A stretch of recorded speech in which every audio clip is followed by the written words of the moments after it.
ইতিহাসের সবচেয়ে বড় বিশ্বকাপ অনুষ্ঠিত হবে আরও বড় পরিসরে। মার্কিন যুক্তরাষ্ট্রের পাশাপাশি গ্রুপ ও নকআউট পর্ব মিলিয়ে বেশ কিছু ম্যাচ আয়োজন করবে কানাডা ও মেক্সিকো। ৩ দেশ মিলিয়ে ভক্তদের পুরো ওয়ার্ল্ড কাপ কাভার করাটাও হয়ে উঠতে পারে বেশ ব্যয় সাপেক্ষ, যদিও অধিকাংশেরই ফোকাস থাকবে হট ফেভারিট টিমগুলোর দিকে।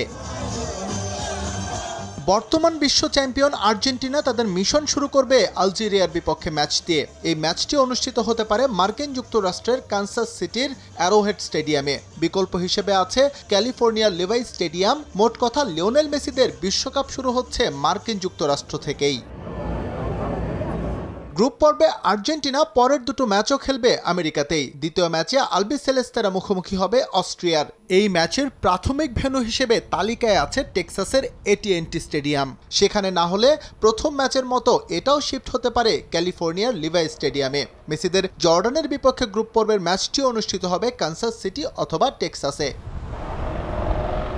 3 দেশে বিশ্বকাপ হলেও আর্জেন্টিনার মতো ব্রাজিলও সরছে না আমেরিকা থেকে। গ্রুপ পর্বে তাদের প্রতিটি ম্যাচই অনুষ্ঠিত হবে সেখানে। মরক্কোর বিপক্ষে তাদের ওপেনিং গেম অনুষ্ঠিত হতে পারে ম্যাসাচুসেটসের জিলেট স্টেডিয়ামে। বিকল্প ভেন্যুর তালিকায় আছে ইস্ট রাদারফোর্ডের মেটলাইফ স্টেডিয়াম। হাইতির বিপক্ষে সেলেসাউদের দ্বিতীয় ম্যাচটা অনুষ্ঠিত হতে পারে জিলেট স্টেডিয়ামে। আর স্কটল্যান্ডের বিপক্ষে শেষ ম্যাচ ব্রাজিল খেলবে মায়ামির হার্ড রক স্টেডিয়াম অথবা আটলান্টার মার্সিডিজ বেঞ্চ অ্যারেনায়।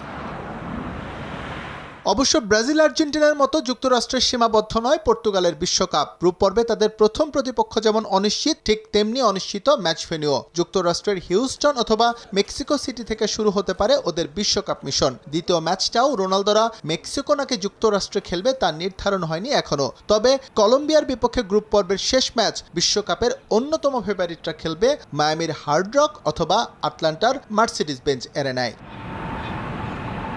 এস এম ইকবাল, সময় সংবাদ।